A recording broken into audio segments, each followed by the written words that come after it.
इस लड़की का नाम है अनु। अनु अपनी माँ का पिंडदान करने के लिए इस जगह पर आई है। पिंडदान खत्म करने के बाद अनु अपने पापा को कॉल करके कहती है, माँ जब जिंदा थी तब तो आपने मम्मी को समय नहीं दिया, कम से कम मरने के बाद ही आ जाते। इतना कहते ही अनु अपने पापा का फोन काट देती है। रात के वक्त यह पुजारी जब सो रहा था तभी इस पुजारी के कान में आवाज आती है, शास्त्री अब कर्तव्य निभाने का समय आ चुका है। फिर अनु जब घर आती है तभी शास्त्री अनु को एक कमरे के अंदर ले जाता है और उस कमरे का दरवाजा भी बंद कर देता है। तभी अनु शास्त्री से कहती है, यह तुम क्या कर रहे हो? शास्त्री इस जगह से एक बहुत पुराना बॉक्स बाहर निकालता है। वह बॉक्स अनु को देकर कहता है, यह लो तुम्हारी अमानत, तुम इस बॉक्स को मंदिर में पहुंचा दो। अनु शास्त्री से कहती है, मेरा कल प्रोग्राम है, तुम ही पहुंचा दो। शास्त्री कुछ बोलने ही वाला था तभी एक जिन्स आकर शास्त्री के गले पर हमला करता है, जिसकी वजह से शास्त्री की वहीं पर मौत हो जाती है। यह देखकर अनु बहुत ज्यादा डर जाती है। फिर अनु गाड़ी के अंदर बैठकर किसी से बात कर रही थी। तभी अचानक एक लड़का आकर अनु को वही बॉक्स देकर कहता है, आप इसे अंदर भूल आई थी। कुछ टाइम बाद अनु बस स्टैंड पर बस का इंतजार कर रही थी। अचानक एक तांत्रिक आकर अनु की बैग चुराकर भाग जाता है, जिसकी वजह से अनु को घर की बजाय पुलिस स्टेशन जाना पड़ता है रिपोर्ट लिखाने। बैग चोरी होने की वजह से अनु को और एक दिन होटल में रहना पड़ता है। उसी दिन रात को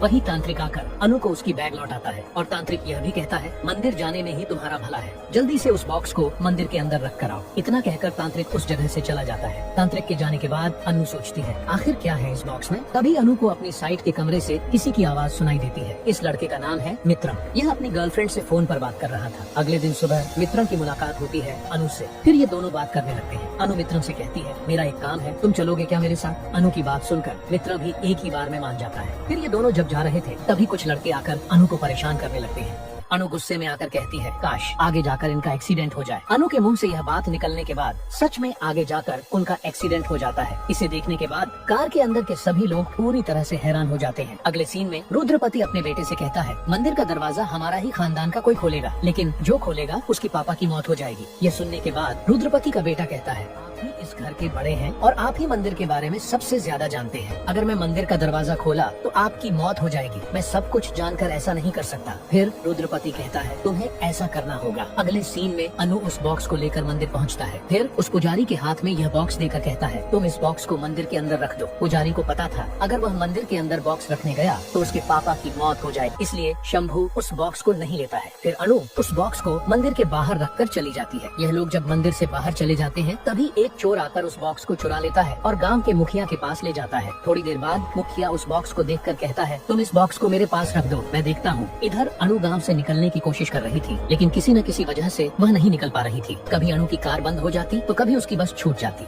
लेकिन अनु को घर जाना बहुत ज्यादा जरूरी था। इस वजह से वह जंगल के अंदर से जाने की कोशिश करती है। अचानक अनु के सामने कुछ छोटे पुजारी आकर कहते हैं, तुम हमारे साथ आओ, हम तुम्हारी मदद करेंगे बाहर जाने में। वे पुजारी अपनी शक्ति की मदद से जंगल के अंदर एक खुफिया रास्ता बनाते हैं। अनु उस रास्ते में जाने ही वाली होती है, तभी वही तांत्रिक अनु के पास आ जाता है। तांत्रिक कहता है, मत जाओ, यह मायावी जंगल है। अनु तांत्रिक से कहती है, तुम मेरा पीछा क्यों कर रहे हो? इतना कहकर जब अनु पीछे मुड़कर देखती है तो वहाँ से सारे पुजारी गायब हो जाते हैं। अनु इस बार उस बॉक्स को मंदिर में रखने के लिए अपने साथ पुलिस लेकर आती है। अनु उस बॉक्स को पुजारी के हाथ में देती है, लेकिन पुजारी उस बॉक्स को लेने से इनकार करता है। तभी उस बॉक्स को पुजारी की बेटी लेती है। पुजारी बेटी के हाथ से लेकर उस बॉक्स को तोड़ने ही वाला था, तभी वहाँ पर रुद्रपति आकर कहता है, रुक जाओ। फिर रुद्रपति उस बॉक्स को और अनु को लेकर घर चला जाता है। नटराजन एंगलपुरम जा रहा था अपने कंप्यूटर की तलाश में। अचानक उनकी गाड़ी के सामने बहुत सारे काऊ आ जाते हैं। इन्हें हटाने के लिए ड्राइवर बार बार हॉर्न बजा रहा था। अचानक तांत्रिक इनके गाड़ी के सामने आकर कहता है, तुम्हें पता नहीं है क्या, इस गांव में शोर मचाना मना है। और तांत्रिक यह भी कहता है, तुम जिसे ढूंढ रहे हो वह तुम्हें सिर्फ मंदिर में ही मिलेगा। रुद्रपति का बेटा उस बक्से को खोलता है, जिसके अंदर से एक चिरकुट मिलता है। उस पर लिखा हुआ कुछ भी इन्हें समझ में नहीं आता है, लेकिन बक्से को खोलते हुए रुद्रपति के बेटे का हाथ जख्मी हो गया था। उसी रात छोटे छोटे पुजारी रुद्रपति का घर आते हैं और कहते हैं, यह बॉक्स तुम्हारे घर में सुरक्षित नहीं है, तुम इस बॉक्स को हमें दे दो।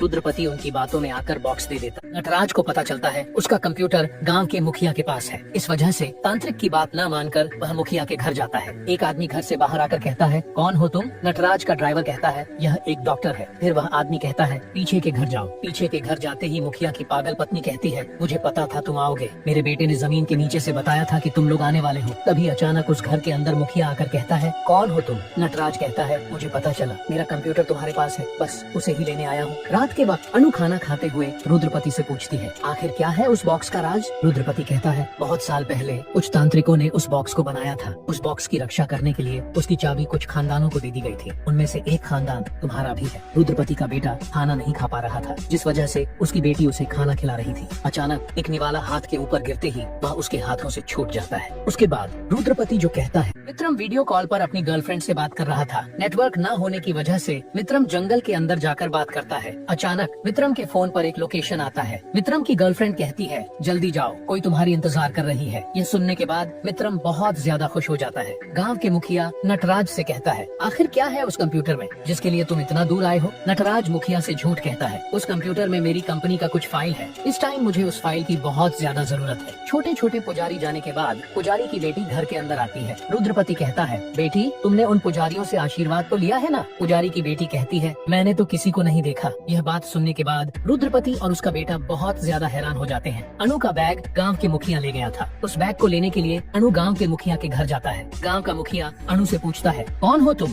और यहाँ पर क्यों आए हो? अनु कहता है, मुझे पता नहीं मैं यहाँ पर क्यों आया हूँ। उसी रात कुछ लोग आकर गांव के मुखिया को मार देते हैं। जो मुखिया को मार रहा था वह कोई और नहीं, अनु के पापा थे।